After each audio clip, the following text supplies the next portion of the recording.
Good morning friends, I Ashok Kumar welcome you all to the YouTube channel of Samyak. From today onwards, we are starting a special course for the RAS Mains examination 2023. In this particular course, we will pick up different subjects and will try to cover those subjects in very rapid action mode, which means that we will give very limited time and will try to cover almost every relevant content for that particular subject. So in that series, we are going to start with the public administration. So in this class, we will discuss various questions of the public administration and we'll try to cover various dimensions which are required for the RS mains through the question answer mode. So let's start with the class. First of all, let's discuss the Deepavali offer which is being offered by the Samyak Institute. On this auspicious occasion of the Deepavali, Samyak is granting a particular offer in which you are getting 21% off if you choose any of the online course or test series of the Samyak.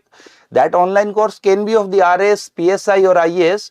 So if you pick any of the online course or test series, then you will get 21% discount from the actual price. This particular offer is valid for the 10th to 15th November and you will have to apply the particular code that is known as the Diwali 21. So by applying this code, you can get 21% discount on the online courses as well as test series of the Samyak. So that is one particular offering in the student welfare or the student interest. Now let's start with the syllabus. Before starting the subject, we need to understand the syllabus of the public administration and we will try to distribute or categorize that syllabus as per the sequence in which we are going to cover that syllabus. So public administration as a subject is part of the paper 3 unit 2 and this particular subject is very important along with the ethics.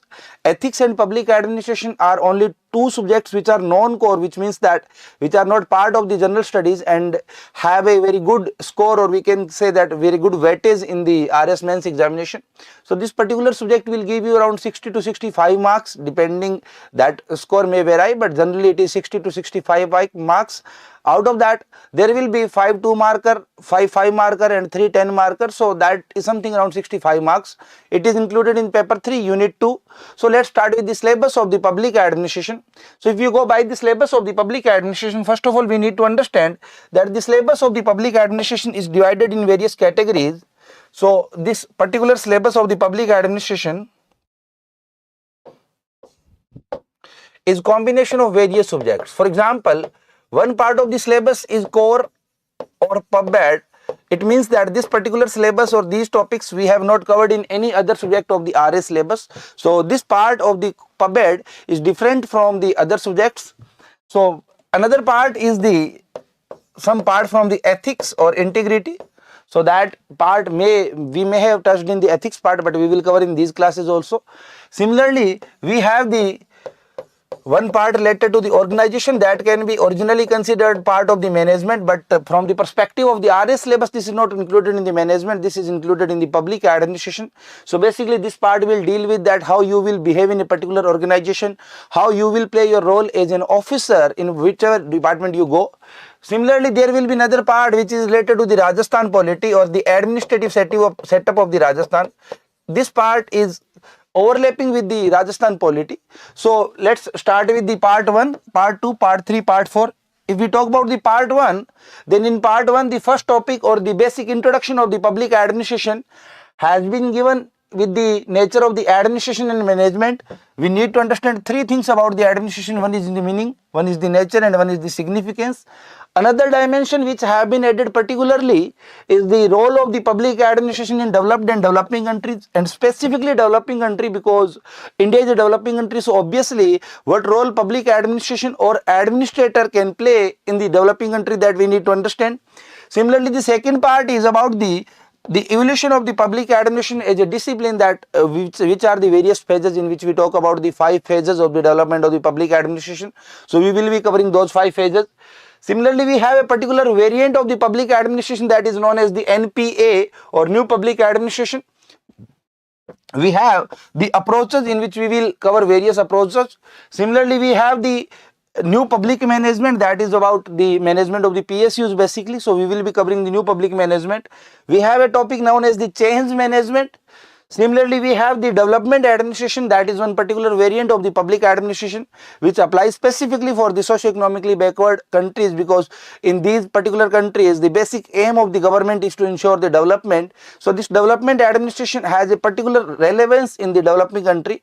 So these are the topics which comes from the core of the public administration, or these are the topics which we have not covered in any other subject. Okay, so in the first or second class we will be covering these topics. After that, we have one component from the management part, that is basically organizational management. In this we will be covering the concepts of the power, authority, legitimacy, responsibility and delegation. So how you will do your task as an administrator or as an officer in the department, those things will be covering in this component. Similarly, we have the principles of the organization, hierarchy, span of control and unity of command, three things. Out of these three things, mostly two things are asked in the two numbers. Similarly, we have the functions of the management as given by the Henry Fayol, as well as the corporate governance and the social responsibility, or as we know it, CSR, corporate social responsibility. So these are the topics which are coming from the management part in the public administration. Out of this, you must have gone through one topic, that is the corporate social responsibility, in the management section also, but that particular topic is overlapping between the management and public administration. So this is the second part of the PubEd in which we cover the syllabus of the management. Similarly, we have the third part of the PubEd, that is related to the ethics or integrity.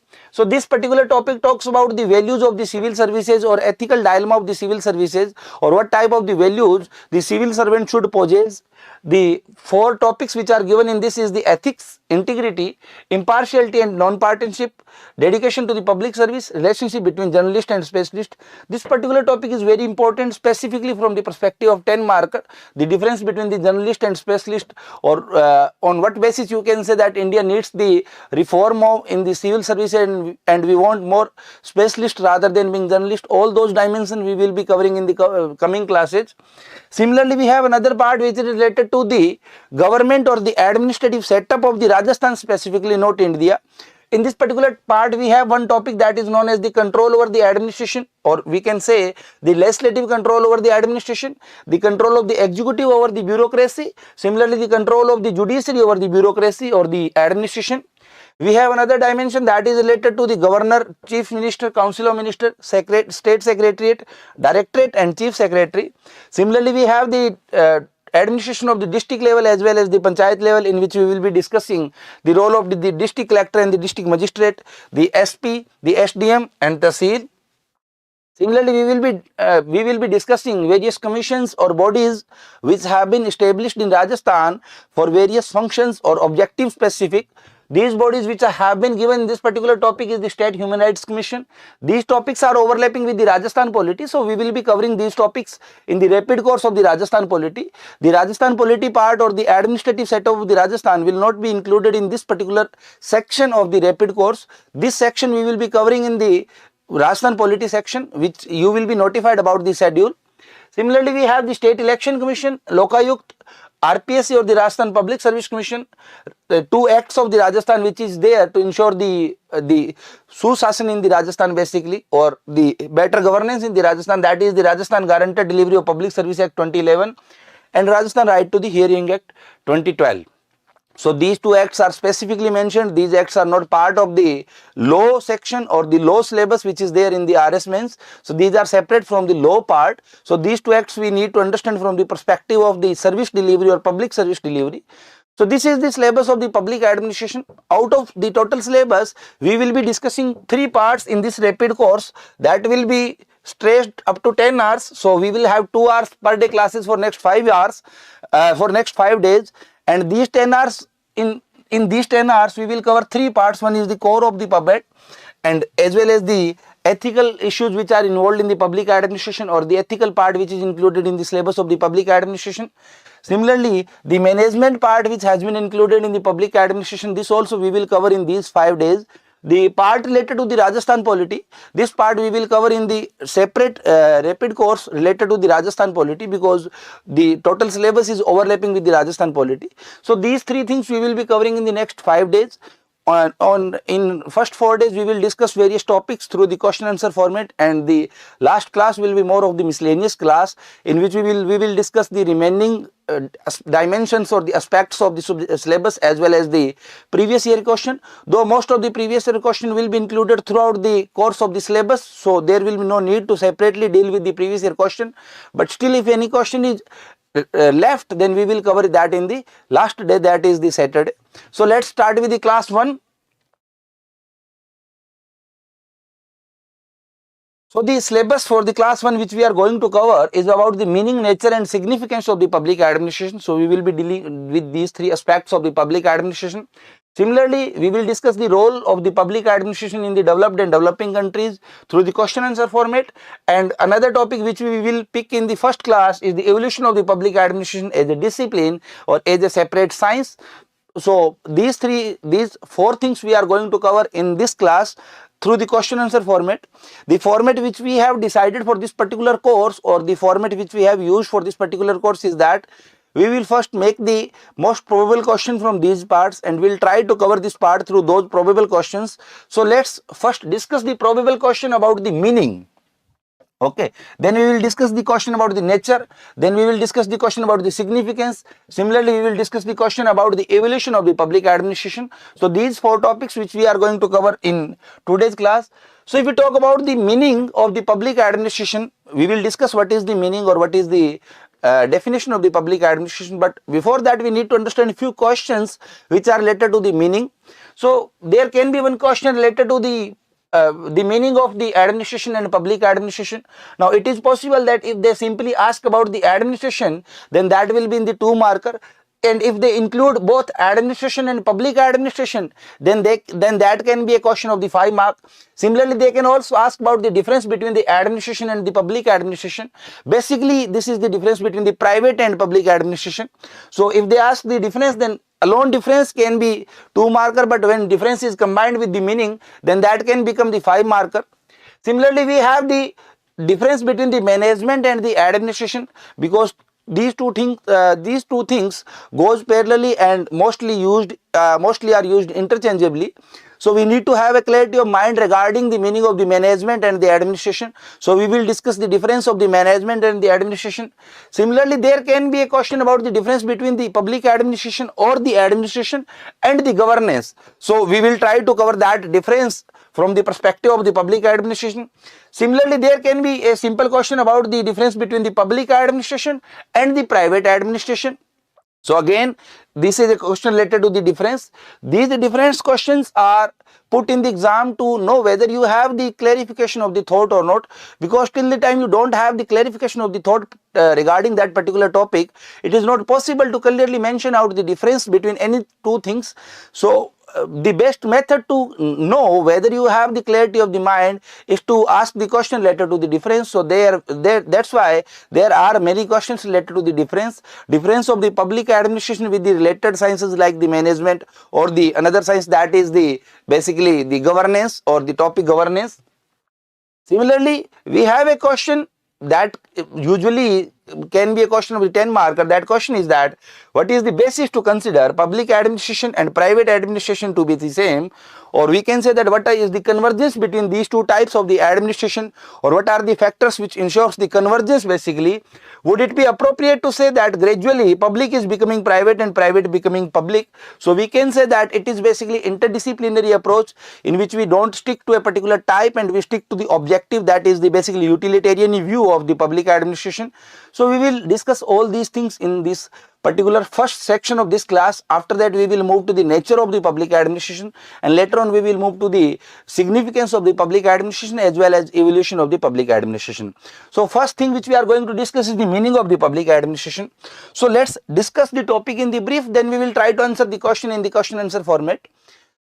So if we talk about the meaning of the public administration, basically, so this particular word, the public administration or the administration, basically this administration has 2 meanings.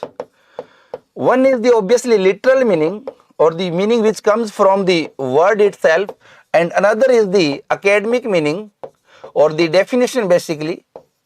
So if we talk about the literal meaning first, academic meaning or the definition as we can call it. So the word administration is combination of two Latin words. So these Latin words are aid and ministrere. Now aid means related to. Whenever we use the word aid in the Latin, then that in English translates to the related to, and the meaning of the ministrere is to take care of, or to take care, or to look after. So basically, if we combine these two meanings, then the literal meaning of the public administration and specifically the administration. As of now, we are discussing the meaning of the administration. Then we will move to the next part, that is the meaning of the public administration. So if we combine these two meanings, then the meaning of the administration is that it is something which is related to the taking care of. In other words, it is also considered it is related to the management of. So basically, administration is the activity which is related to taking care of something, and that something will be obviously organization or the department or the people or the process. So it is about taking care of something. Now coming to the various meanings of the administration which has been given by various scholars, obviously it is rapid course, so we will not go in the background of the meaning and we will directly jump to the definition which we are supposed to write in the exam. So if we talk about the definition of the administration specifically, so administration has been defined by various authors, and all of those authors have defined administration from the different perspective. But one thing which is common in all the definitions given by different scholars is the nature, or we can say the core words of the administration.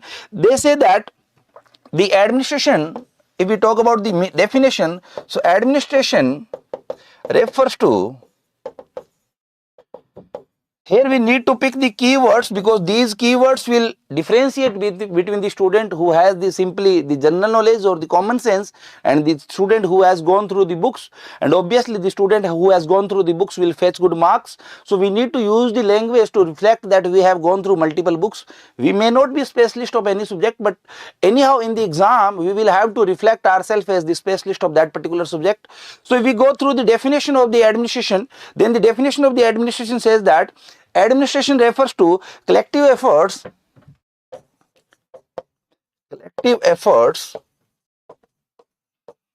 made with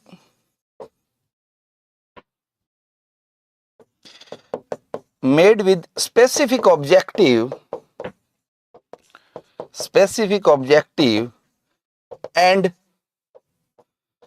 are based on and is based on coordination. So this is the one definition of the administration which has been derived from the definition given by various scholars. Jai Hind Jai Ji. So now let's discuss various dimensions of this particular definition. The keywords, one is that first of thing is that administration is a group activity. So administration should be considered a group activity. For that we need to mention this word that it basically refers to the collective efforts. Second thing which we need to clearly mention in the definition of the administration is that it has the specific predefined objectives. Administration is a process or is a thing which is done with the predefined objective. We have clear objective in the mind. That objective may be the maximization of wealth if we are doing the administration of any private company, which is known as the private administration.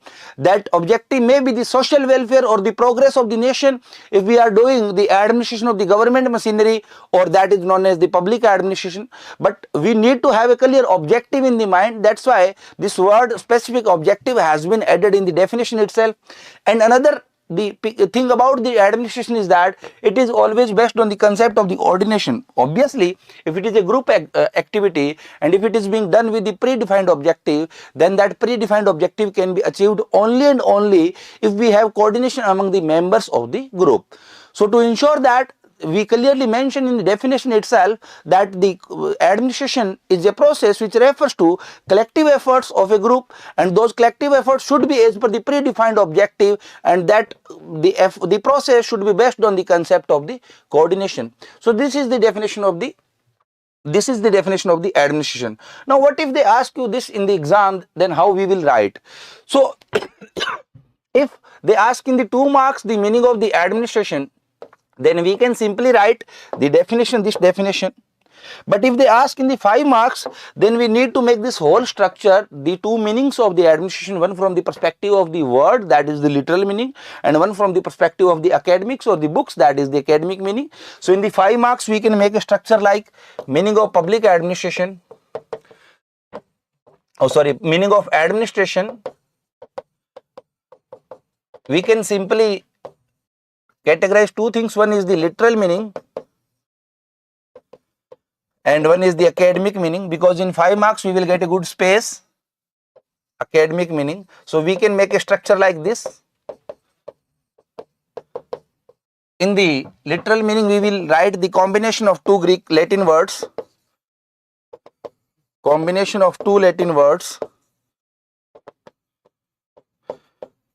aid plus ministrere,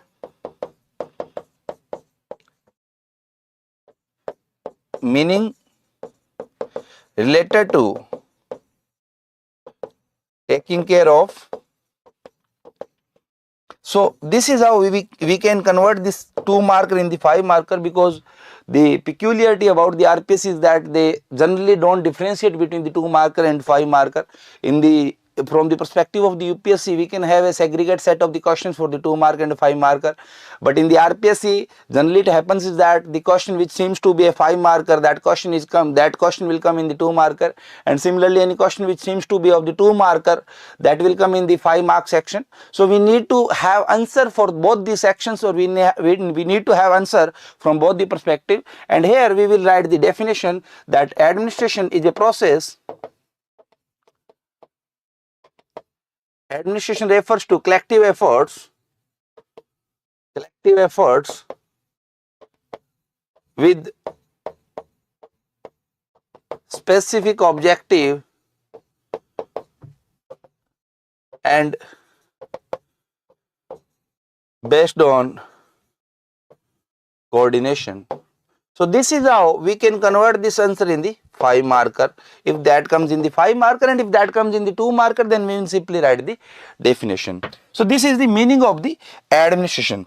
Now we move to the next part of the administration, that is the types of the administration basically. So the next topic which is related is the type of the administration. The administration, as we have discussed, that administration can be converted in, or that can be classified in 2 types. One is the private and one is the public. One is the private and one is the public. Now, this segregation of the administration in the private and public, it is very clear in the nature, but as of now, in the recent age of the liberalization, there has been convergence between these 2 types, or we can say that the public is becoming private and private is becoming public. Now, what is the difference basically, if someone asks you? So, parameter of difference we can put here. And first difference is the objective. Objective, obviously the private administration simply means the management of the private companies, we can call it. So private administration, the objective of the private administration is the maximization of the wealth basically. So it is about the maximization of the wealth. Okay. And the objective of the public administration is the social welfare. So this is the biggest criteria to difference between the public and private administration. Similarly, we can differentiate on the basis of the political nature, or does it have something to do with the politics. So the private administration is apolitical in nature, or it does not have anything related to the politics, whereas it is political in nature. Now comes the question, guided by, or what is the guiding principle of this? So in case of the private administration, the rule book of the organization in whichever we are working, rule book of the organization is the guiding book of private administration, whereas the guiding book of the public administration is the constitution. So this is the key difference between the public and private administration, or this is the basically difference between the public and private administration. Now, this difference, why we have covered this difference first is that we are trying to cover the meaning of the public administration, because we are not concerned with the private administration for this particular section. In this particular section, we are concerned with the meaning of the public administration. So we have covered the meaning of the administration. Now we move to the next part, that is the meaning of the public administration. Meaning of the public administration. Okay. So that is the subject which we are going to discuss. I will use the PubMed rather than writing the public administration every time. Now, before understanding the meaning, we just need to go in the little history of the public administration. When public administration as a science got developed in the 1887, or it got separated from the politics, at that point of time it was separated on the basis of the nature of activity. Okay. So at that point of time, the authors of the scholars used to define the public administration as that type of the administration, or that part of the administration which is related to the government, or the activities performed by the government, or the execution of the public policy. All these definitions are given by different scholars. So basically we can say that in that particular phase, the public administration used to be related to the government only. So basically the administration of the government was the public administration.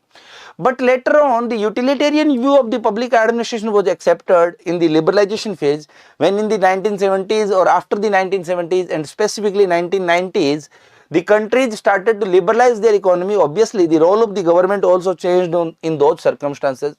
So when there was change in the role of the when there was change in the role of the government because of the liberalization, a new meaning of the public administration was accepted, and that meaning was that anything which is done with the objective of the social welfare.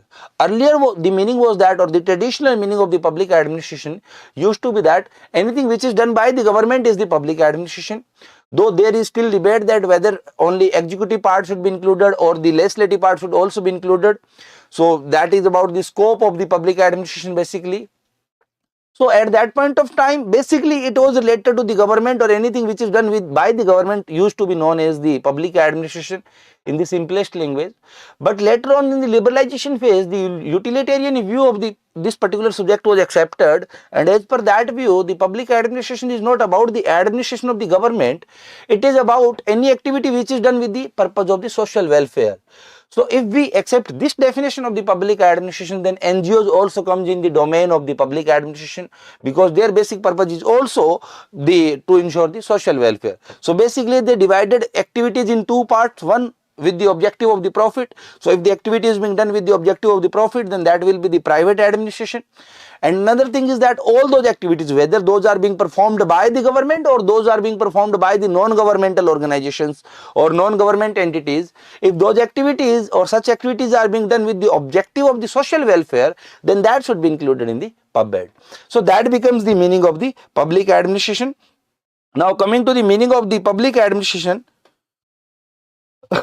So traditional meaning, traditional viewpoint basically about the meaning of the public administration is that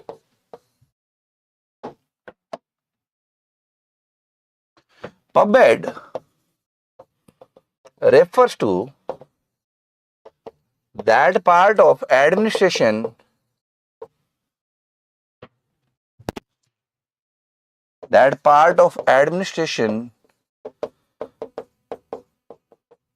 which tries to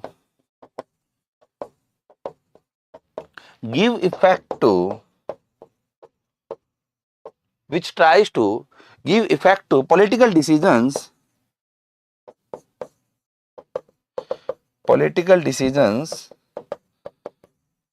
by being in political limitations. So this used to be the traditional viewpoint. Okay.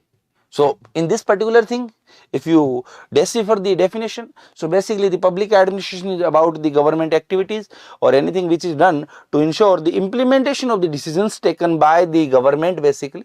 So that is the public administration, or for understanding purpose we can say that basically the bureaucracy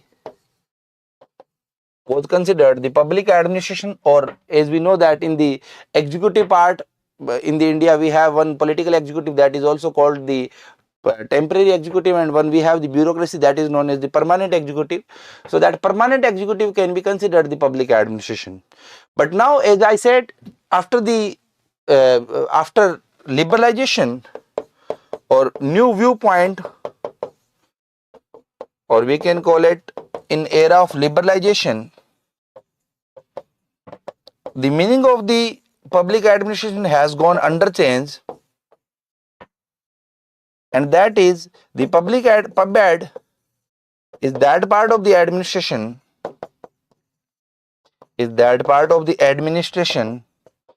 which is performed with the objective of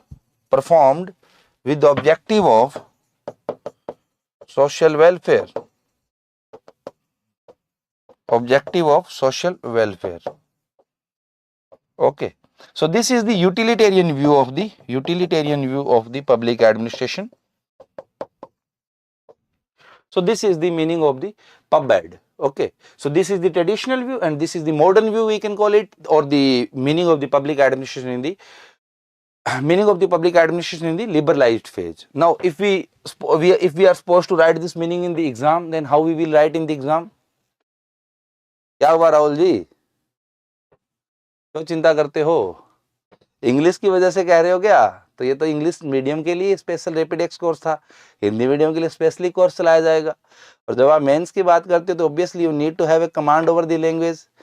Without that, or our articulation will not be that much strong. So in the mains we need to, or we should study in the language in whichever we are going to write the exam. तो हमें जिस भी भाषा में परीक्षा लिखनी है उसी भाषा में अपने को पढ़ना चाहिए. ठीक है, हिंदी वालों को हिंदी पढ़ना चाहिए, उसमें कोई सर्वश्रेष्ठता की बात नहीं है किसी भी लैंग्वेज में. तो अपने को जिस भी लैंग्वेज में एग्जाम लिखना है उसी लैंग्वेज में पढ़ना चाहिए. राहुल जी, हिंदी वालों के लिए स्पेशल क्लासेस द्वारा से ऑर्गेनाइज की जाएगी. ये क्लासेस जो एक्सक्लूसिवली इंग्लिश के लिए है, इसीलिए मैं इंग्लिश बोल रहा हूँ, अन्यथा हिंदी बोलने में कोई समस्या नहीं है. ठीक है राहुल जी, तो आपका प्यार बना रहे. खैर, तो this is the meaning of the public administration. Now, if we are supposed to write that meaning in the exam, so public administration in 2 marker basically, administration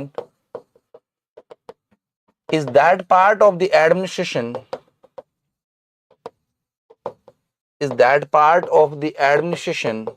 So this is the common part of both the views. Out of this common part, first related to, or which is related to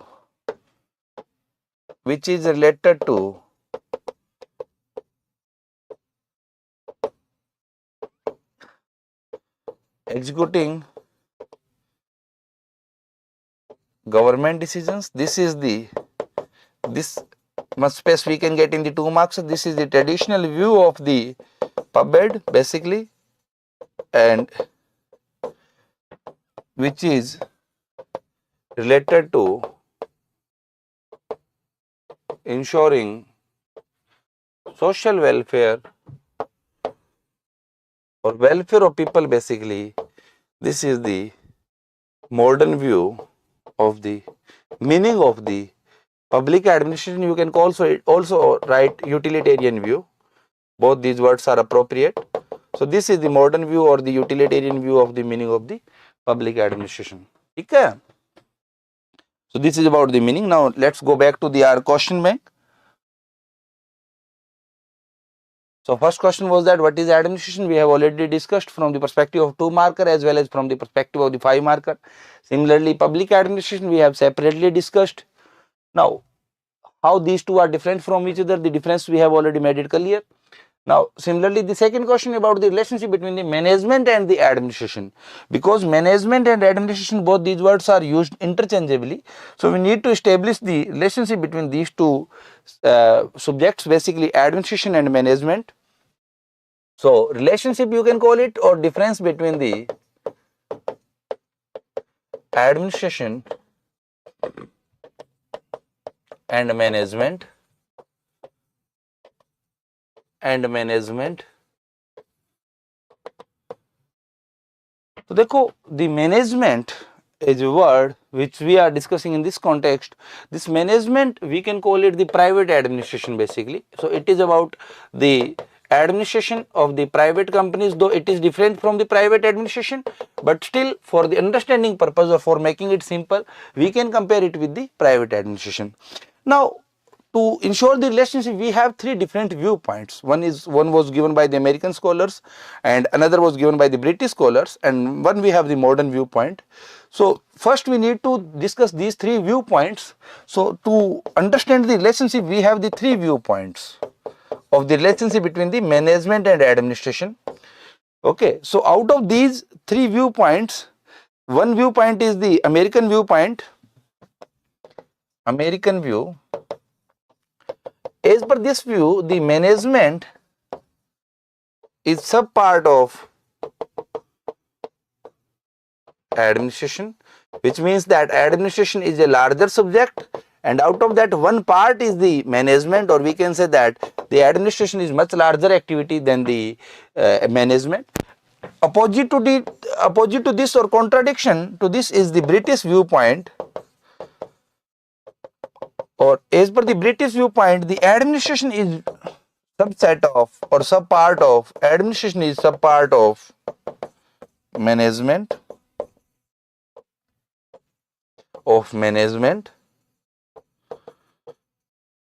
And now we have the modern viewpoint which is not independent in nature, which means that it is not a separate viewpoint. It is similarly combination of the above these two viewpoints, and it says that these two words goes parallelly, these two go parallelly. Okay, now out of these, which viewpoint need to be accepted? So out of these three views, we have the American viewpoint acceptable in the academic languages. So in the academics, the management is considered the sub part of the administration. Now what is the difference between the administration and the management? So basically, when we use the word administration or the prasasan as we call it, so that is about making the rules or making the direction or deciding the direction. And when you use the word management, so that is about using the resources in such a way that the direction decided by the administration or prasasan can be achieved. So let's understand that by an example. So if we try to differentiate, not for the writing purpose, just for the understanding purpose. So administration is basically deciding the rules or policies or direction. Now it doesn't mean that it is legislative. Legislative is much larger than that. Okay, and management is managing resources with objective of achieving above decided direction. So decided direction. So the core concern or the key concern of the management is about management of the resources, that how we will use the available resources in the optimum way so that we can achieve the direction which has been decided by the administrator. So basically we can say that if we take the example of any private company itself, so the owner of that company can be considered the administrator, so he will decide the direction, and now he will hire few peoples, the experts or the specialists, those are called manager. So those people or the managers which are hired by that administrator will try to achieve the objective or will try to achieve the goal decided by the administrator. So administrator is the basically owner of the organization, whereas manager is the person who runs the organization, who runs the machinery or who runs the process. So that is the manager. So that is the basic difference between the administrator and the manager. Now that is the difference for our understanding purpose. Now if we try to write the difference between the administration and management, so that difference can be written in following ways. First is, so that difference can be written in following ways. So it is about administration. So the question is about difference between the administration and management, and it most probably it will come in 5 marker. So first of all, nature of concept here we write the parameter on which this difference is being made. It is good way to write the parameter separately. Owner क्या होता है रवि संग्रिया जी? मैंने तो honour कहा था, खैर है ना. So administration is comprehensive concept, whereas the management is sub part of the administration. Remember that we are accepting the American viewpoint. In the British viewpoint, the difference will be separate. Okay, so difference will be reversal basically. So sub part of the administration. Second, basic role. So basic role of the administration is deciding the direction of the organization,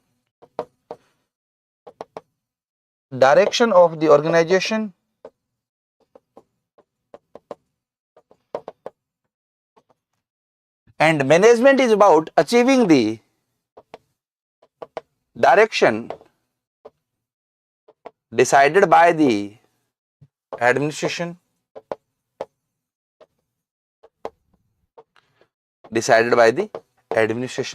So that is the basic difference. Administration can control management, yes, from the American viewpoint, obviously.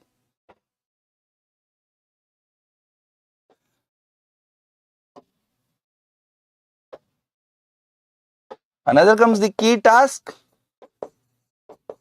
So the key task of the planning and organizing, key task of the administration is planning and to ensure the organization according to that planning, whereas the key task of this is the staffing, busting, coordinating. All these tasks are performed by the management. So these are the key tasks in any organization which are performed by the management. Similarly, it comes about the accountability. So the administration is accountable to the no one because he is the owner of the organization basically, whereas the management is accountable to the administration basically. इसीलिए अपने कहते हैं कि जो RS और IAS होते हैं वो अपने डिस्ट्रिक्ट के या जिस भी डिवीजन में वो काम कर रहे हैं, जिस भी टेरिटरी में वो काम कर रहे हैं, उसके ऑनर होते हैं. प्रशासक होने का मतलब है ऑनर होना होता है. ठीक है, तो अब उसके नीचे जो लोग काम कर रहे हैं, चाहे वो तहसीलदार है, जो भी लोग हैं, वो मैनेजमेंट अगर गवर्नमेंट के पर्सपेक्टिव से देखा जाए. और किसी भी प्राइवेट ऑर्गेनाइजेशन के from the perspective of any private organization, the owner will be the administrator and all other people who are hired by that owner to achieve the or to run the organization is the manager. So this is the difference between the management and administration.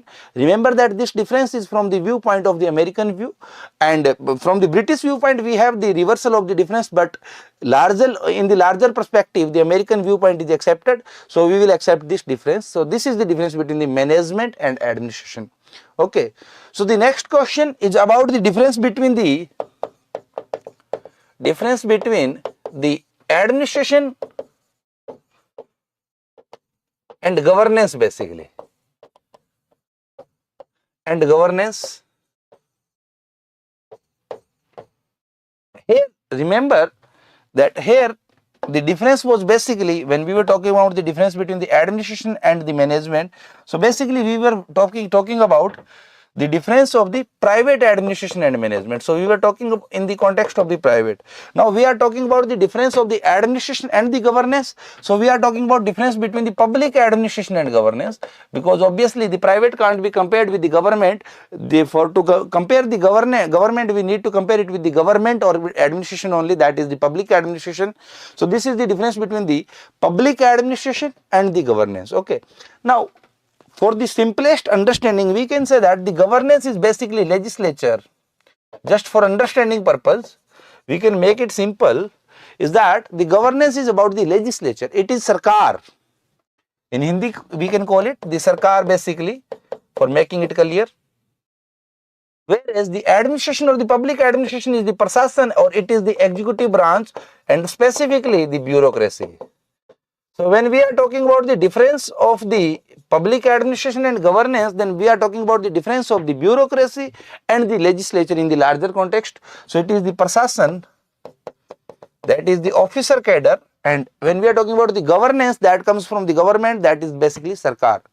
So this from this viewpoint, the difference of the governance and the public administration can be following. So again we can make a table. On one side we have the governance, and on another side we have the administration. Remember that here we are talking about the public administration. Obviously, to compare any aspect of the government, on the other side also we will take the government, because private administration can't be compared with the governance. So nature, here we can write the parameter basically. So nature, so governance is related to the government. So governance means related to the government, where it means related to the bureaucracy. So it is related to the bureaucracy basically. So it is the executive part, whereas the governance is about the legislative part. Similarly, who performs or who does basically, performed by, the governance is done by or performed by representatives of the people in the democracy, representative of people. Whereas when we talk about the administration, it is done by people selected by representatives. So for this we have the exams like the IS, RS. These exams will decide that who will do the administration of the country. Now comes the guiding book. So the representatives or the legislative is guided by the constitution, whereas the administration is guided by the rules decided by government. For example, that's why government has decided various service rules for various cadres. We have the service rules for the RS, we have the service rules for the IS. There is code of conduct for the ISRS. So the IS or RS is supposed to behave as per that code of conduct, and that code of conduct is decided by the government, and it is the constitution which has given power to the government to decide those rules. So these are guided by the constitution, and using the power of the power given by the constitution, this part will decide the rules. Those rules will guide the administration part. So these are decided by. Now comes the question about role. So their basic role is the policy formation, and their basic role is policy execution. So this is the difference between the roles. Now comes the question about the accountability. Now the governance or the government basically accountable to people. These are accountable to the people through the machinery of the election. We have the election in the Rajasthan also, so that will ensure the accountability of the government. That's why in the democracy we say that it is the people who will decide whether government has done a good job or not. So let the people decide. That's why most of the decisions are taken by the government on the basis of the public opinion or considering the public opinion. Similarly, the accountability of the administration is towards the or accountable to government. So this is the basic difference between the governance and the administration. Okay. So now let's go back to the question bank.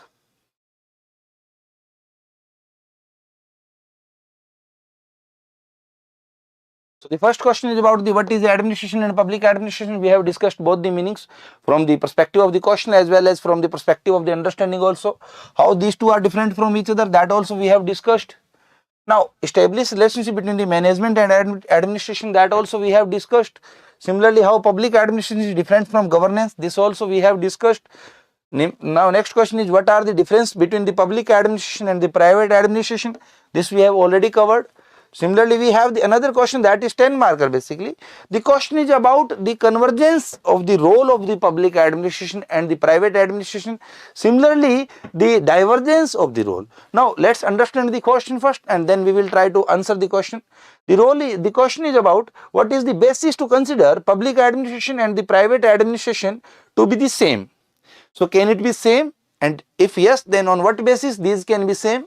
Second part of the question is that would it be appropriate to say that gradually public is becoming private and private becoming public. So what does it want to say basically? देखिए, so this is all about the utilitarian view.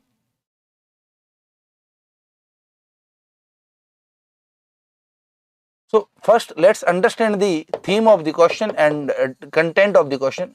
So if we talk about the utilitarian view, so as per that utilitarian view, the basic function or the basic target of the public administration, so pub-ed related to, I am not these things are not supposed to be written in the exam, we are just trying to understand the concept, then we will try to convert it in the answer. So related to the social welfare. Okay, now earlier the social welfare used to be the sole domain of the government. So or we can say that the only governments used to be the responsible for the social welfare. But now we have multiple concepts. For example, we have concepts in the private sector. These two concepts we can call it the corporate social responsibility. This particular thing is part of the statutory provision, or we can say that this is part of the law. Similarly, we have the concept of the social entrepreneurship, where many people who are not part of the government but opening up the NGOs as a career or choosing NGOs as a career. So that is again done with the social welfare purpose. Similarly, we have the companies focusing on, or the private companies which are, even though there with the which are there for the profit maximization, they are also focusing on the public image. For that obviously they will have to perform few activities which will enhance their image in the eyes of the public. So on these concepts, or on basis of these concepts, we can say that private is turning public. Private is becoming public. Now, coming to the second part. So if these things are there, so on basis of these things, we can say that the private is becoming public slowly and slowly, because earlier the social welfare used to be the, we can say that, responsibility of the government only. Now the private sector of the country, of any country, will have to take responsibility of the social welfare along with the government. So both of these things will go hand in hand. We have the concept of the public private partnership also for the public projects. So in the public-private partnerships, the government and public is coming together to enhance the level of the services or to enhance the accessibility of the various services, infrastructure projects. Similarly, we have the second part where government's role or increasing role, we can say that, in attracting investment. So basically, government is doing its privatization or LPG in attracting investment. So nowadays the major task of the government, whether that is the Indian government or that is another government, that may be the state government of any particular state also. So the major task of the government has become to attract the investment. So this is the change in the role of the government because of the liberalization, or this era of the liberalization. Thank you, Pramod ji. I hope that you guys will share this class with other students also, so those students can also get help from the subject, from these classes, and can get good marks. So this particular class or these classes are being organized with the public interest only. So that is about private becoming the public, though the social welfare is the duty of the public, but here Samyak being the private institution also performing the role of the government and working in the interest of the students, that is public. So that this thing we are talking about. So this is private taking the role of the social welfare. Similarly, now coming to the next part, that is private turning into the public, public turning into the private, that is government increasing interest in the attracting investment. So nowadays most of the policies or most of the decisions of the government are towards attracting the investment, whereas investment is, or the attracting the investment or doing the investment should be a domain of the private sector. But now government is doing that because now the country or the basic policy of the country is oriented towards the economic goals rather than the social goals of the country. So that is one change in the role. Similarly, government restructuring itself. Nowadays you must have heard the Indian PM as well as other PMs also, that they are restructuring the bureaucracy to make it more lean, to make it more flexible. The basic feature of the bureaucracy used to be the rigid, the check and balance mechanism, but now they are transforming the bureaucracy and they are organizing the government departments as these are the private companies. For example, if you talk about any department, let's assume the Public Investment Bureau of the Rajasthan. So if that private investment bureau, so if that is investment bureau, so that will be organized like a private company only. Similarly, we have the multiple, for example, Team India department or the Niti Aayog. So these departments are, or the structures of these departments is same as the private companies. So that is the restructuring of the government, that is about public becoming the private. Similarly, we have the change of processes.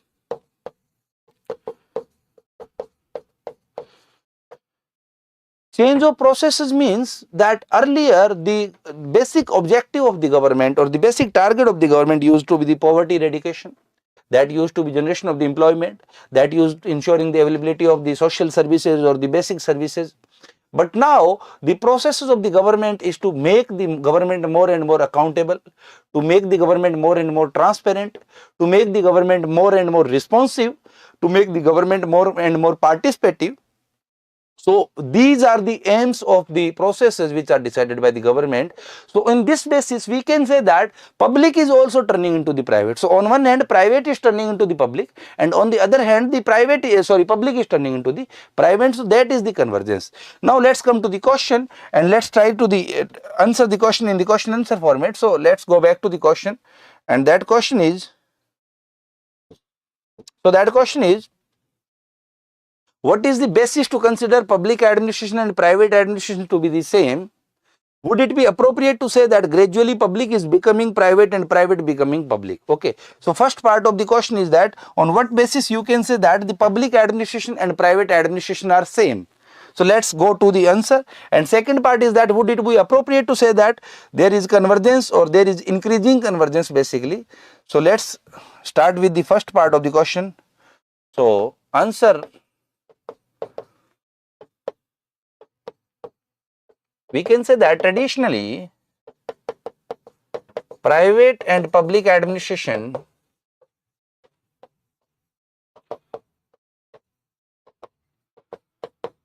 used to be, we need to take it the historical perspective also, used to be separate disciplines with contradictory objectives, because one was like capitalism and one was the socialism, contradictory objectives, but in phase of liberalization, in the post liberalization phase,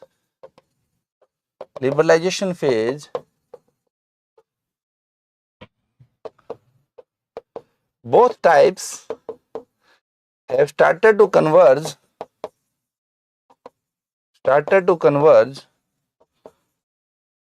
is both are focusing on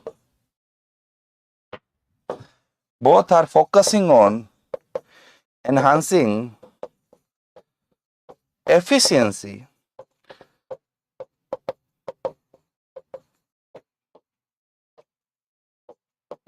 and optimum utilization of the resources.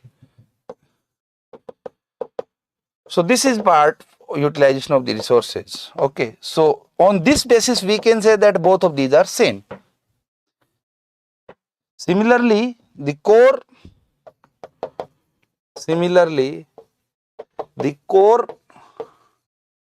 role of administration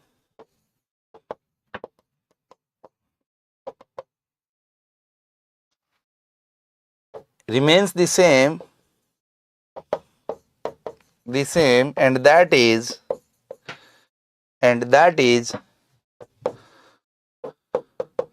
deciding or providing the direction. So on these things, or on basis of these two things, we can say that the private and public administration is same, because administration is all about deciding the direction. And in both the administration, whether that is the public or whether that is the private, the basic aim is to decide the direction.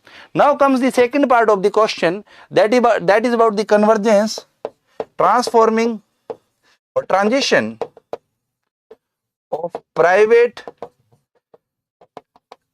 into public administration, or on what basis we can say that there has been a transition. So we can write that on following basis we can say that private administration is moving towards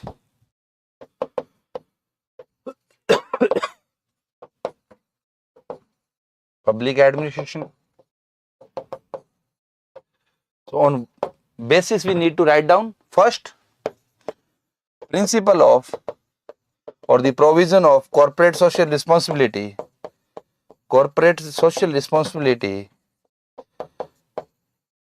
where private administration or private company takes the role of social welfare. So earlier this used to be the exclusive role of the government. Now private companies are also performing the role of the government. So that is the transition of the private administration in the public administration. Similarly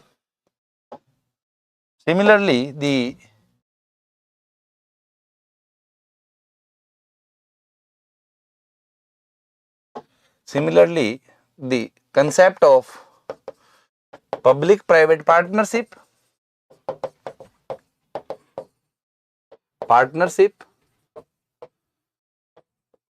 where private sector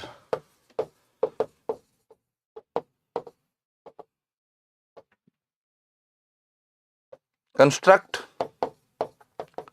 or provide public goods or services, basically. For example, construction of the roads, public goods or services. Similarly, the private sector where the government is giving contract to provide the insurance or health insurance. So health insurance should be provided by the government, though the payment is being done by the government, but the actual execution of that particular policy or the actual execution of that aim is being done by the private sector. Similarly, there is concept of social entrepreneurship,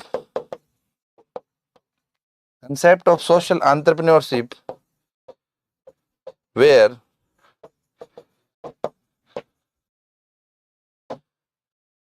many young entrepreneurs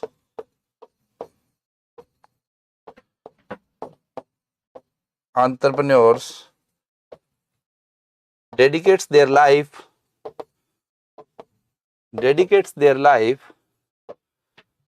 to social welfare.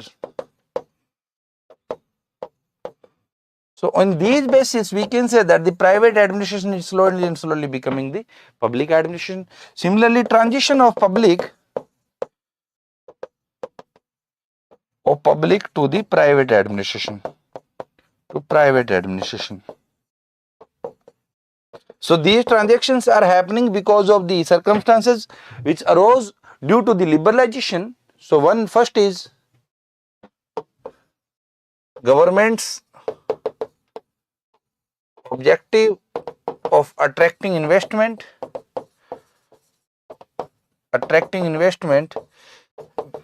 which used to be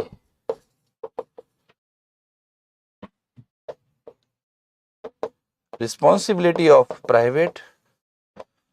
So now government is basically more of the investment banker, responsibility of the private.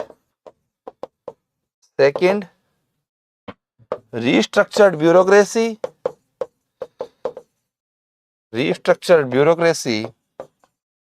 where bureaucracy or government departments is becoming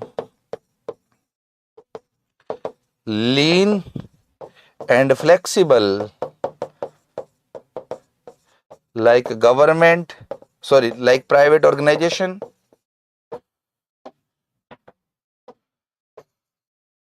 Similarly,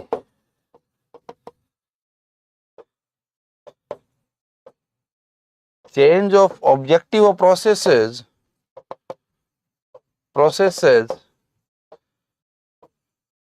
from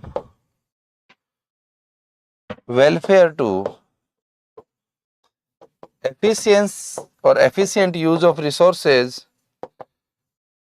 So earlier government was least concerned about the wastage of the resources. They may they may choose wastage of the resources in the name of the social welfare, but now governments are not of these mindset. Government wants the efficient resources or the efficient optimum utilization of the resources. For that, the social welfare part may be compromised. So now basically the government is also taking the utilitarian view or the view which is related to the optimum utilization, rather than taking the we call it the end means. So at the end we can conclude, hence we can say that there is increasing convergence between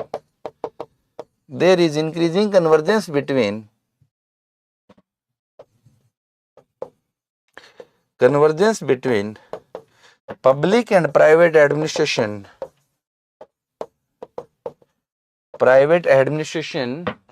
because of liberalization due to liberalization. So this is the answer to the question. Okay, so that is how we can say, or this particular thing can also be quoted if the question comes about the changing nature of the public administration. So, or the nature of the public administration in the liberalization phase, that also we will discuss. So this is about the convergence of the public and private administration. I hope that we have been able to successfully cover the dimension of the meaning of the public administration, the relationship between the administration and various other branches. Now we move to the next part of the syllabus, that is the nature of the public administration or administration. So the next questions will be about the nature. So let's discuss the questions about the nature. Now, first of all, nature means, before understanding the nature of the public administration, we need to understand two things about the pub-ed. That is, the pub-ed can be considered, one, it is a subject which we are studying, and another it is an activity. Okay. When we are talking about the nature of the pub-ed, we are considering it is an activity, and we'll try to understand that what type of the role or what type of the activities are performed by the public administrator. So the nature of the public administration means the set of the activities which are supposed to be performed by the public administrator. That is the nature of the public administration. So basically in the nature part we will discuss the set of the activities performed by the public administrator. Now there are three different viewpoints, and most of the time there is question about a particular viewpoint in the 2 marker. They can ask you the managerial viewpoint of the nature of the public administration.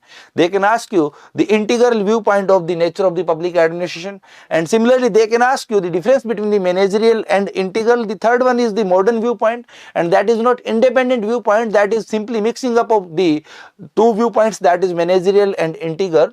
So they can ask you these two viewpoints separately in the 2 marker, or they can ask you the difference between these two viewpoints in the 5 marker. So these two can be the probable question. Obviously there can be question about single integral view, or there can be question about single managerial view of the nature of the public administration. So first of all, what do we discuss in the nature? So in nature of the pub-ed,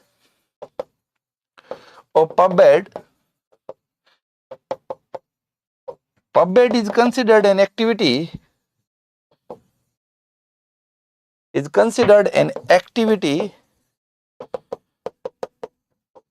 and nature tries to define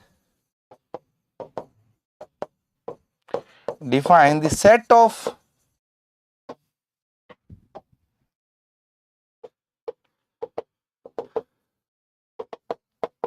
activities performed by public administrator.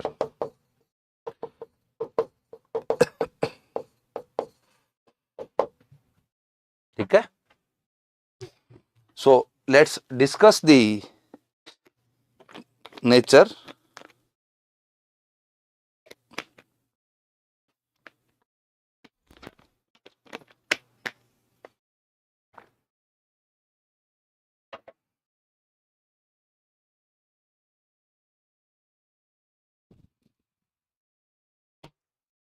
So we have three viewpoints about nature.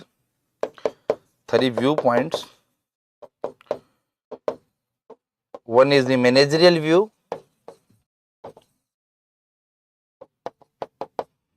One is the integral view. And one is the modern view. Okay, so we have three viewpoints. So there can be question that what can be the different viewpoints about the nature of the pubmed. So these are three viewpoints. Now let's understand these viewpoints in the isolated manner or one by one. So first let's take the managerial view.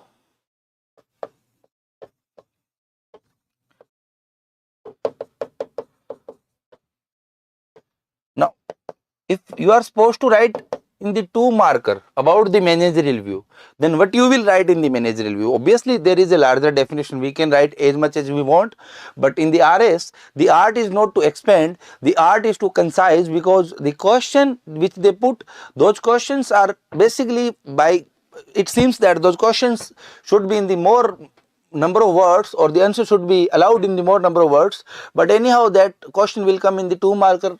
So we will have to concise the whole content as in the 20 words or the 15 words basically, and for that we need to learn the art of the concise and not the art of the expansion as it is required in the IAS. So basic principle or basic idea you can call it. So basic principle of the managerial view is that only top decision makers of an organization should be considered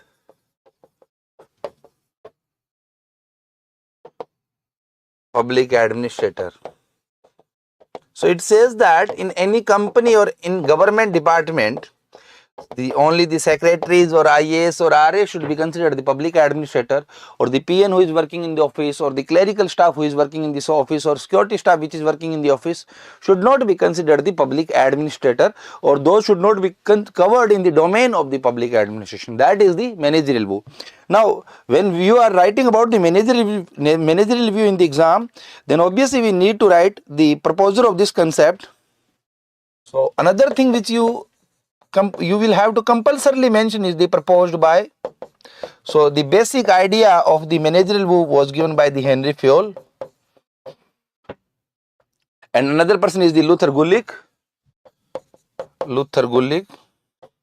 So these are two individuals who are concerned with the managerial view about the nature of the public administration, and as per this concept only top level activities of an organization should be considered the public administration, and low level activities like the clerical staff, security staff or the PN, those should not be included in the definition of the public administration.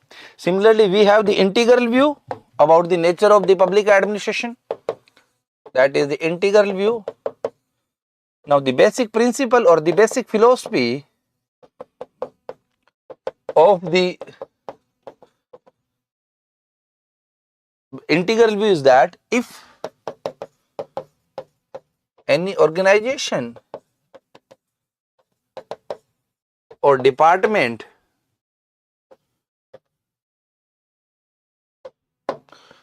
or we can say in other words the whole department or organization should be covered in public administration depending on role of department or organization. So it says that if you include any particular department as if for example, if particular department is working for the social welfare, no, you need not to learn the definitions of particular scholar, Tusharji, because thing is that in the RS you will not get that much space that where you will write various definitions for a particular concept. You will have scope of only one definition, and none of the scholar gives the comprehensive definition, because every scholar has a viewpoint and he gives definition as per that viewpoint only. When the question comes about comparing the various definitions, in the past 4-5 mains no question like that has come, so obviously we can't go in that dimension. Okay, so we need not to go in the background of the definition, we just need to understand the meaning, and the definition should be such that the meaning of the particular thing is clear from that definition. For that we need to make the comprehensive definition, and that can only be made when we mix up the definitions of various scholars, because the definition of any one scholar is not enough or not comprehensive in nature. Okay, Tushar. So the basic principle is that if basic principle of the integral view of the public administration is that if you include any particular department in the definition of the public administration, for example, if that department is PWD, so basic role of that department will be the public welfare only. So if it is the department which is included in the public administration or not included. So if that department is included, then everyone who is working in that department will be considered the public administrator. So if that department, if any department is concerned with the activities related to the social welfare, then every employee of that department will be considered the public administrator. It is not only the top decision makers or top authority of that department. So the whole department or all the employees. Now comes the question that who proposed this viewpoint? So major proposer of this viewpoint is Woodrow Wilson. Okay. And similarly we can also write the L.D. White. So these are two viewpoints. Now by mixing these two viewpoints, we can make the third viewpoint about the nature, that is the modern viewpoint about the nature. It says that public administration is evolving concept, hence it should not be bound,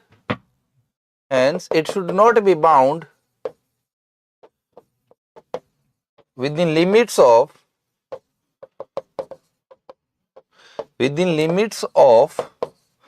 any particular viewpoint. So this is not independent viewpoint, it is simply saying that any of these two viewpoints, managerial or integral, is not sufficient. We need to take both the viewpoints all together, because public administration has gone through so many changes that you can't define it in a particular viewpoint, within limits of any particular viewpoint. Okay, so this is the modern viewpoint. So these are three viewpoints about the nature of the public administration. Now another question which comes about the nature is the difference between the integral view and the managerial view. So that question most probably come in the 5 marker. So the 5 marker question is difference between integral view and managerial view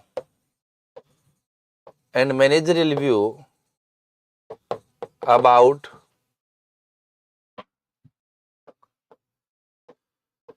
nature of public administration. So let's make the difference or the tabular form.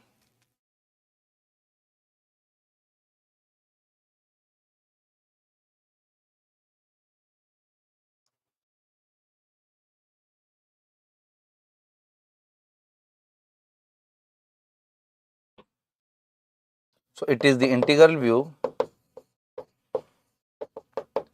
and it is the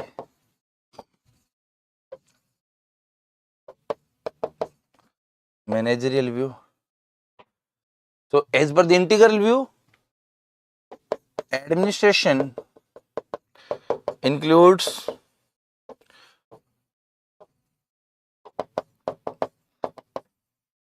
all activities and performer of those activities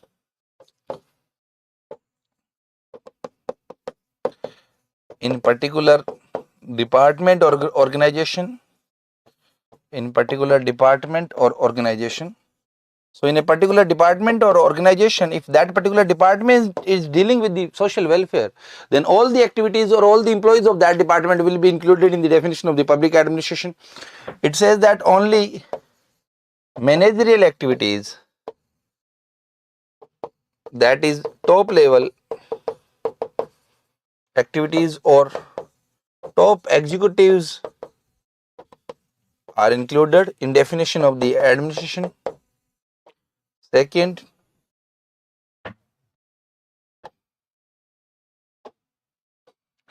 depending on the organization, because obviously every organization has a different role, different mechanism to perform that role. Depending on organization, the structure of administration may vary, because it is the organization that will vary, and obviously administration is nothing, that is sum total of the organization as per the integral view. So if the organization will vary, then administrative structure of various organizations will also vary. It will remain the same. So it will remain the same. So in every department or every organization, that organization may be of the different nature, but only we are concerned with top executives. So in every department or every organization, only top executives will be considered. So it will remain the same. So it doesn't vary from organization to organization, because we will pick only top. Similarly,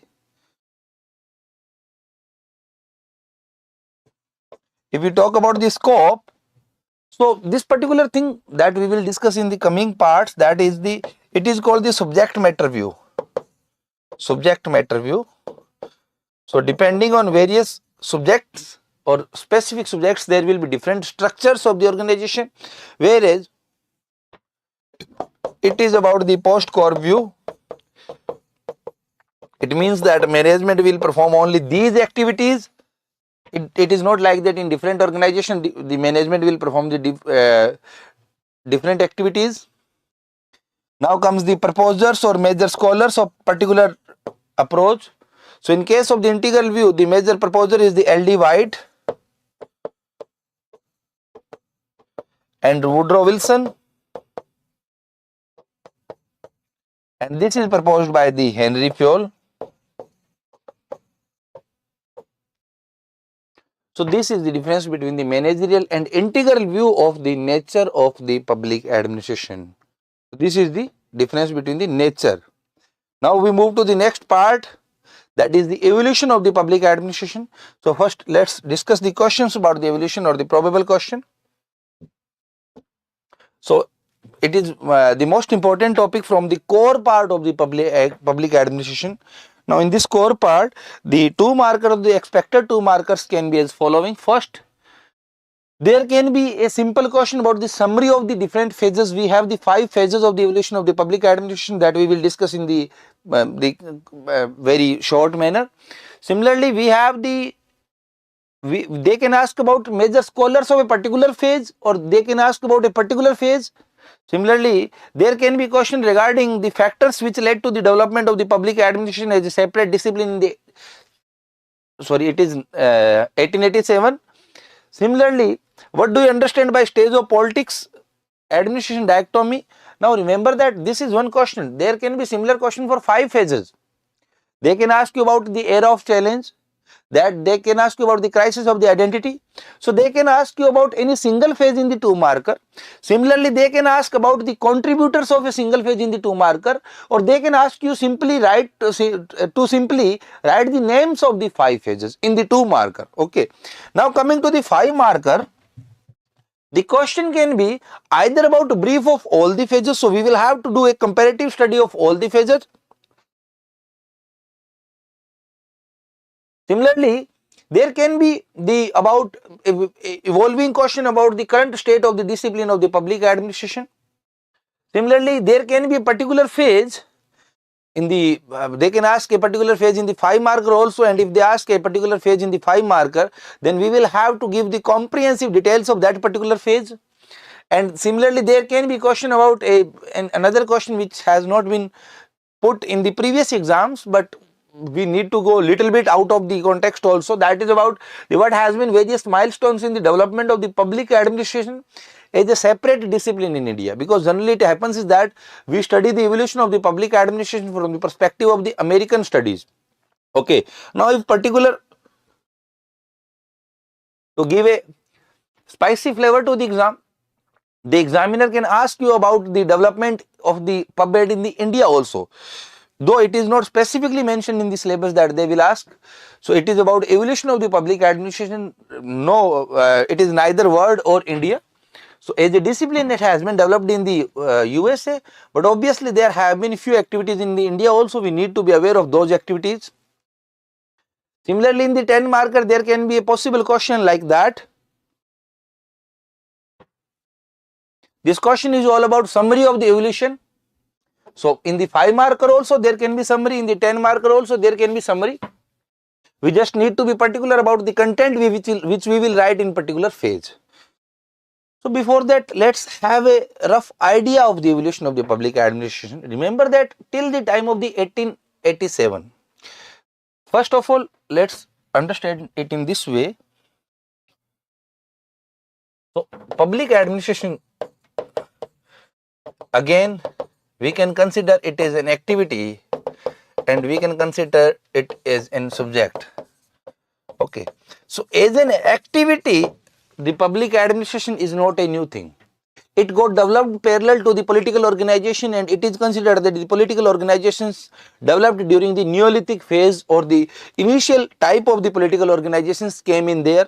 In India, we consider the emergence of the political organization with the age of the Mahajanpadas, because it was for the first time, other than the IVC or Indus Valley civilization, that we have some evidence or the historical context where we can say that there was a particular structure, and in this particular structure the society was being governed. So that was the age of the Mahajanpadas. So we can say that the development of the public administration as an activity is parallel to the development of the political science. So we don't do any further study in that. So this is not our course. Our course is that how it got developed as a subject. So till the time of the 1887, it used to be the part of the polity, or there was no separate subject of the pub. But in the 1887, because of some factors, because it started in the USA, the public administration, or the administration specifically, started to be separated from the polity. So after 1887, polity and administration became different subjects. Till 1926, there was separation, but there was no clear separation. There was separation, but there was still overlapping, because independent literature of the administration was not available at that point of time. It was very nascent stage, or it was very initial stage. So it was about to be developed. It was being developed, but still not developed. After the 1927 and till the time 1937. That is called golden period of the public administration, because during those 10 years, many scholars contributed the principles or formulated the principles of the public administration, or we can say that the separate literature for the public administration as a subject was developed during that 10 years, or those 10 years, or that phase where the public administration got its separate identity and it's got scientific nature, because universal principles were developed during those 10 years. By the time of the 1937, it started to lose its charm, and between the 1937 to 1948, because that particular time period was the time period of the Second World War, and the situations was not good. The America was also suffering the impact of the Great Economic Depression of the 1930. So during that period of time, the people started to question the relevance of the public administration. People started to say that though you have developed the principle, but obviously public administration is of no use, because when people suffers due to some economic instability or the socio-economic instability, then they will start blame the government, and they will question the whatever pattern on which the government is working. So they started to question the public administration and governments. In the 1947, it lost its identity, and as a subject it got closed basically. People again moved to the polity, or the scholars who used to take admission in the pub ed, they started again to take admission in the polity. Okay. Till 1970 it went. After the 1970, there was emergence of the public policy perspective. So first of all, we have the politics administrative dichotomy, where there is overlapping between the administration and the polity, or administration is trying to get separate from the polity but not clearly separated. Between the time of the 1927 to 1937, we had the golden period. At that point of time, various principles were developed about the public administration. Various principles were developed regarding the public administration. Similarly, 1930 to 1948, that was the era of the challenge. People started to challenge the principles of the public administration, and till 1948 to 1970, that was the crisis of the identity, because people again went towards the polity and started to lose charm of the public administration. After the 1970, there was the public policy perspective, where the utilitarian view of the public administration was accepted, and public administration did not remain a pure science. It became the interdisciplinary subject, where few principles of the polity, where few principles of the administration, few principles of the management, few principles of everything was taken, and the current syllabus which we are discussing, that is from the perspective of the public policy perspective. So they started again to focus on the efficiency of the government rather than sticking to the course or the core principles of the subject. So these are considered 5 phases in the development of the public administration. Now, so we are talking about the development of the public administration as a subject or as a discipline, and not as an activity, because I have already told you that as an activity, the development of the PubEd is parallel to the polity.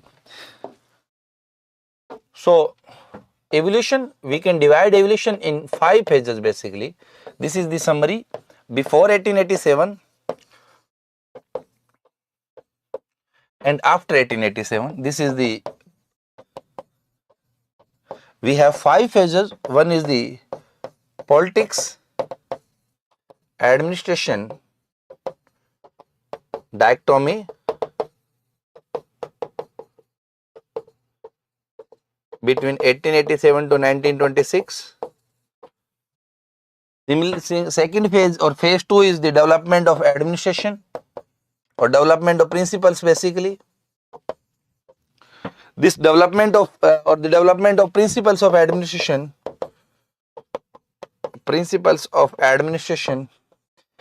it went for 10 years, that is 1927 to 1937. That next came the era of challenge, that is 1938 to 1948. Next came the identity crisis of identity, 1949 to 1970. And after that, public policy perspective became the measure. Public policy perspective, that is 1970 onwards.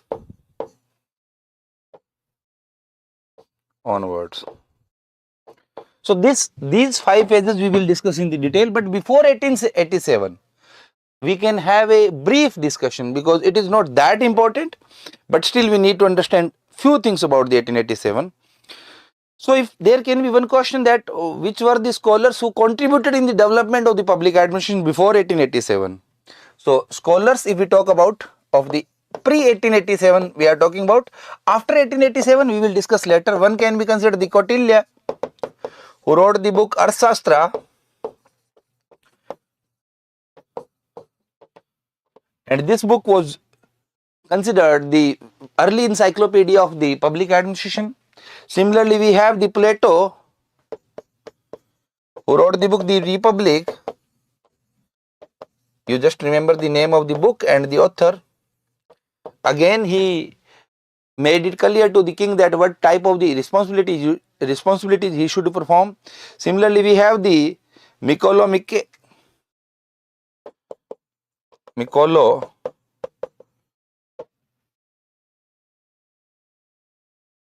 Machiavelli. It was, we can call it the Kautilya of the Europe. He wrote the book The Prince in the 1470 AD. 1470 AD. Machiavelli is same as the Kautilya of the Europe basically. He gave principles to the Europe. Similarly, we have the system of cameralism. That is very important system in Austria and Germany. These are the scholars. Okay. Other developments in this phase. Other developments other than the scholar, because there can be a brief timeline of the pre-1887 also. First, so other than these scholars, the principle of or system of cameralism in Germany and Austria, and Austria in 18th century. Now, this Kemalism means the Germany and Austria tried to centralize its economy. When they centralized its economy, obviously there were two impacts because of that centralization. One was the government will have to take the responsibility of the social welfare, because now government was trying to take control of all the resources. So if they are taking right, so they will have to take the responsibility also, and basically responsibility of the social welfare. Another thing, or the another impact of this centralization was that because of the centralization, the government needed to, or started to need, a particular set of the government employees or the officers basically. Now because when they were centralizing, so they will need a large pool of the human resources who can manage the economy or who can manage the system. So they started to think about the public administration, because it was for the first time in the European countries that the need of the government employee was realized, or large level of the large pool of the employees was required in the European economy. So this system of the Kemalism which came in the Germany and Austria, that ensured the need of the public administration. Similarly, USA finance ministry in 18th century, the name of finance ministry is Hamilton, wrote the Federalist,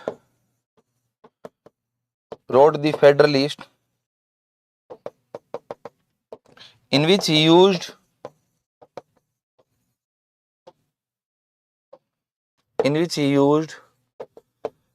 bad word first time.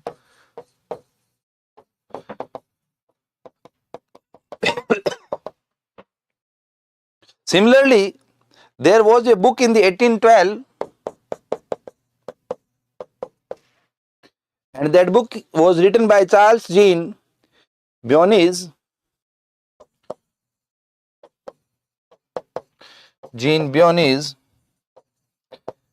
titled, and the title of the book was The Public Administration,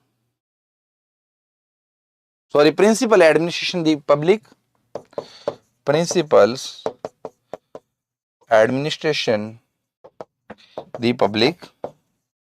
So this is the history, the public. So this is the history of the public administration. Offline fee देखो हीरालाल जी, अभी तो सब चीज़ों का number आपकी screen पे आ रहा है ना, तो आप नंबर पे कॉल करें, आपको ज़्यादा अच्छे से और ज़्यादा व्यवस्थित तरीके से जानकारी दी जाएगी। तो स्क्रीन पे जो आपके सामने सम्यक का नंबर आ रहा है, उस नंबर पे आप कॉल करके कोई भी इंक्वायरी कर सकते हैं। बैच की डिटेल्स है, बैच स्टार्ट होने की डेट है, फीस है, सब कुछ आपको वहीं से मिलेगा। ठीक है Hiralal ji. Anyways, so this has been the timeline of the public administration in the pre-1887. This is not that much important, but just we need to have an idea. There can be few questions, or there can be some question. Generally, it is not asked from this part, but it is of very small nature, so we can go anyway. Another thing is this particular part after 1887 is very important. Now, what happened in the 1887, or why there was emergence? What happened in 1887? First of all, we need to understand that this is again a question, or which circumstances in 1887 gave way to the new science of the public administration. So, circumstances of the 1887, first of all, the emergence of the concept of scientific management by Taylor. So, the Taylor gave the concept of the scientific management during this time period. Now, when he gave the concept of the F.W. Taylor, so when he gave the concept of the scientific management, now the organizations started to think about the efficiency, that how we can increase the resource use efficiency, or how we can increase the production basically. Second, rapid industrialization in USA,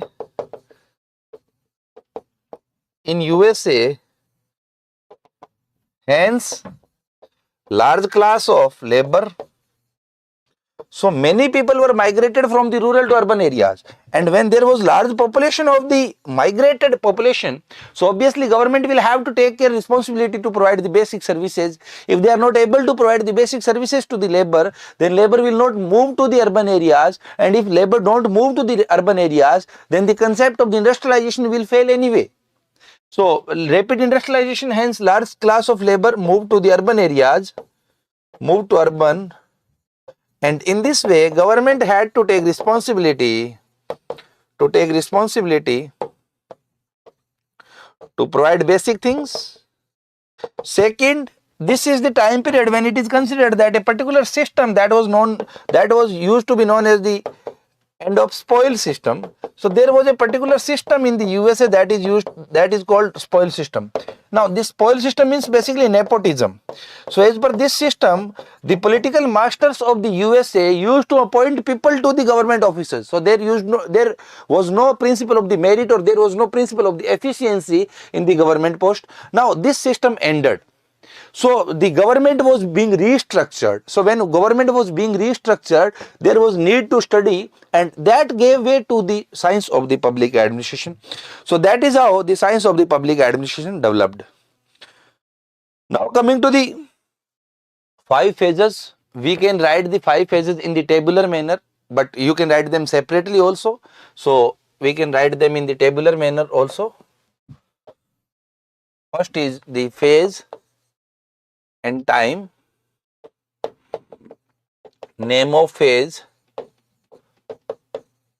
This is the concise manner, because if they ask you in the 5 marks of all the 5 phases, then you will have to use this method only. If they ask you in the 2 marks, then you can write this way, that, or simply arrow part. So phase 1, phase 2, phase 3, phase 4, phase 5. That is how you can write in the 2 marks. But if they ask in the 5 marks, then you will have to give more details about the phases, and more details can be given in the tabular form only, otherwise you will miss some details. So name of phase, major scholars, main principle or major development,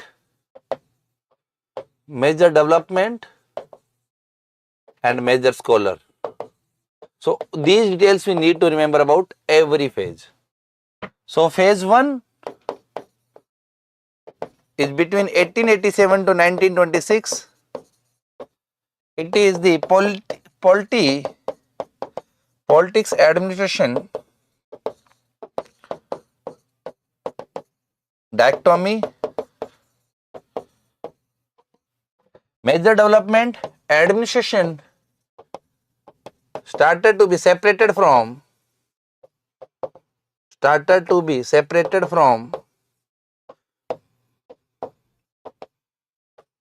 politics. So it was start of the separation. So separation started. Okay.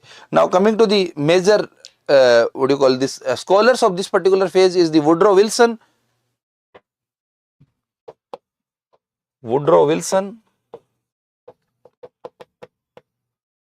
I will give you a different list of the books along with the public administration at the end of this course. I will give you the books of the Woodrow Wilson as well as other, because these books you need to remember.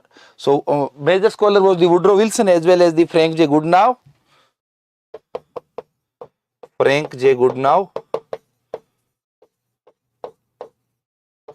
And another scholar was the L.D. White, who is considered the academic father of the public administration. Wilson is considered the father of the public administration, whereas this Frank J. Goodenough is considered the father of the, this is the father of the PubMed. He is considered the father of PubMed. He is considered father of USA PubMed, and he is considered academic father of PubMed. So in 1926, L.D. White wrote the book which gave a new identity to the public administration. Second phase started after the book of the L.D. White. So phase 2 started in 1927 and remained there till 1937. Principles of public administration.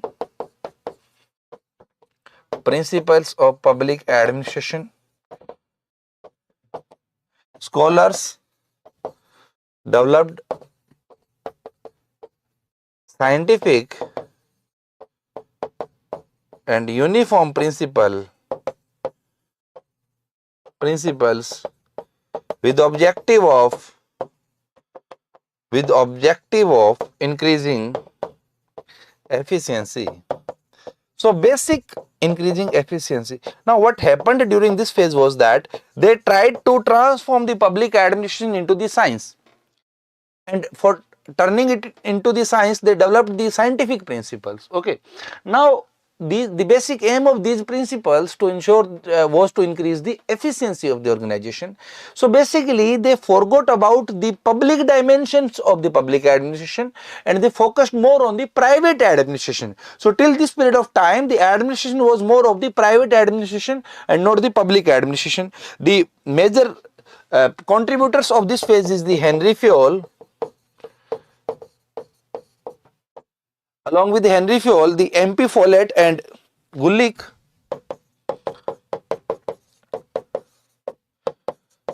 these are considered the contributors of this phase. So they tried or they developed the principles of the public administration.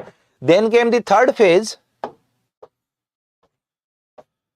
that is era of challenge. Then came the third phase between 1938 to 1948, that is known as the era of challenge.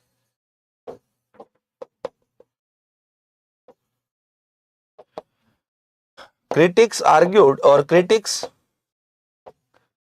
challenged the effectiveness and relevance of above principles. So the principles which were developed in the earlier phase, these principles were questioned,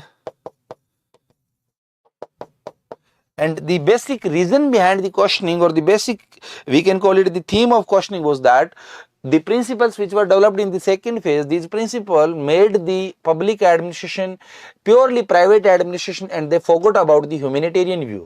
Humanitarian view means they fixed the human, that if human works in that way then the efficiency of the organization will be increased.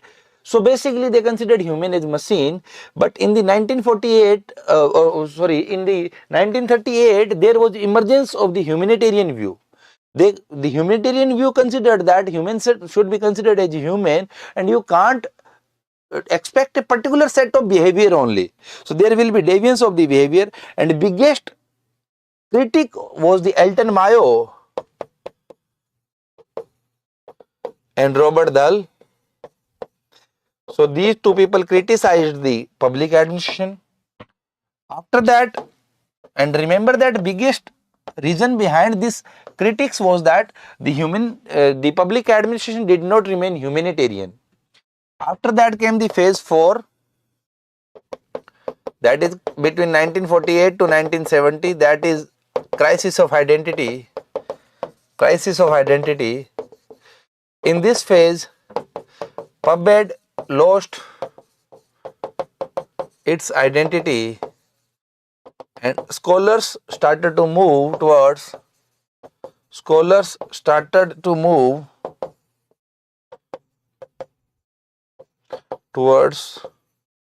politics and administrative sciences. So again it was a full circle back. It emerged from the politics and it again merged with the politics.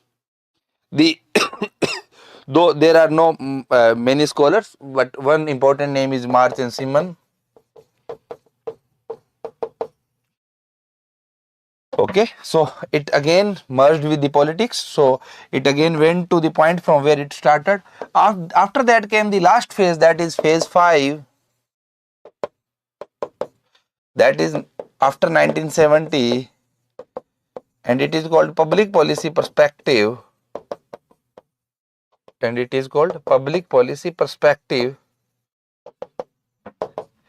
Utilitarian, in this particular phase, utilitarian view and interdisciplinary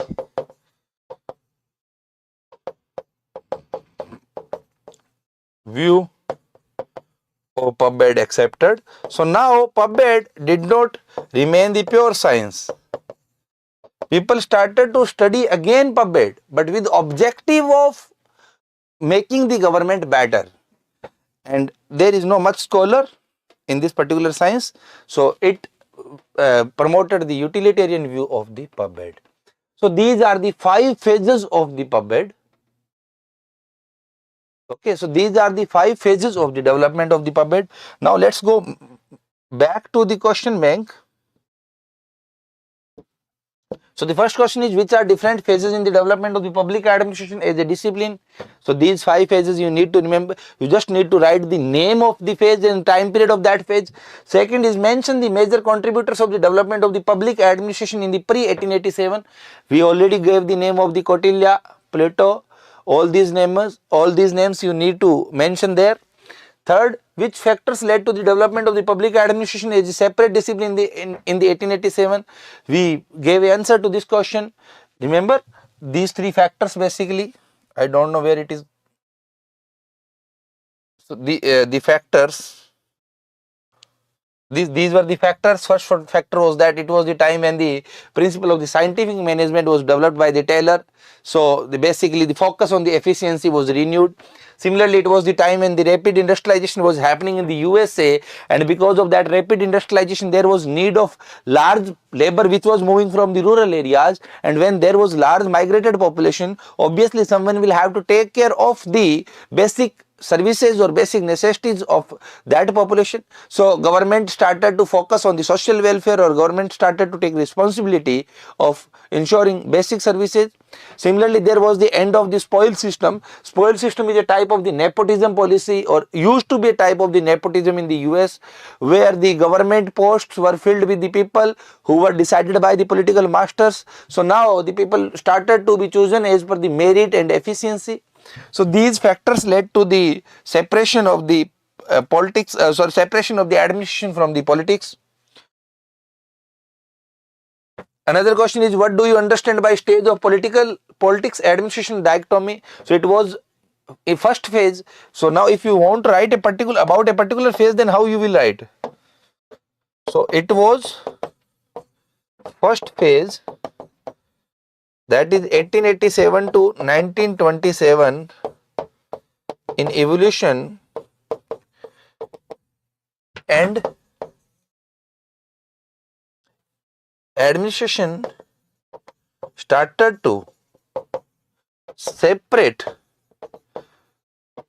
from politics, but still much overlapping was there. So this separation this separation was simply started. It did not separated completely. That is known as the politics administration dichotomy. So whenever you are writing about a particular stage, then first write the time period of that phase or stage. Another, the major change in that stage. Okay. Now move to the 5 marker. First question is, give brief of all phases. We have already given in the tabular form. Comment of the current state of discipline of the public administration, that we will discuss in the known as the development, NPA, NPM, these 3 things. We will be able to answer this question after discussing the new public administration or new public management or the development administration.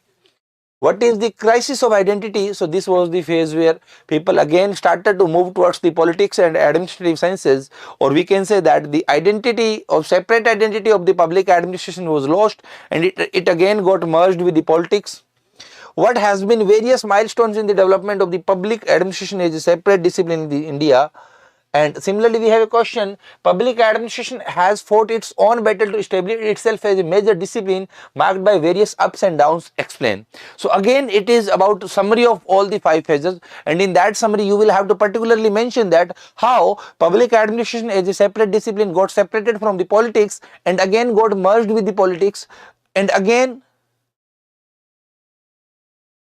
it again came back from the politics in the nature of the interdisciplinary approach. Okay, so that is about the first part of the public administration. In the next class we will discuss the next part. Till that time, have a good day. Thank you. So that's all for today's class.